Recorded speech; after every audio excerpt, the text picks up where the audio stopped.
नमस्ते बबलू, मैं हूं जादुई गुब्बारा।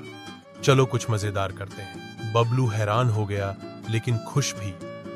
जादुई गुब्बारा हवा में उड़कर बबलू को आसमान की सैर कराता है। वे दोनों बादलों के ऊपर चलते हैं, इंद्रधनुष के रंगों पर फिसलते हैं और चांद से बातें करते हैं। बबलू पहली बार इतना खुश था। वापस लौटते समय गुब्बारा बोला, बबलू तुम्हारा दिल साफ है, अब तुम मेरी मदद से दूसरों की मदद कर सकते हो।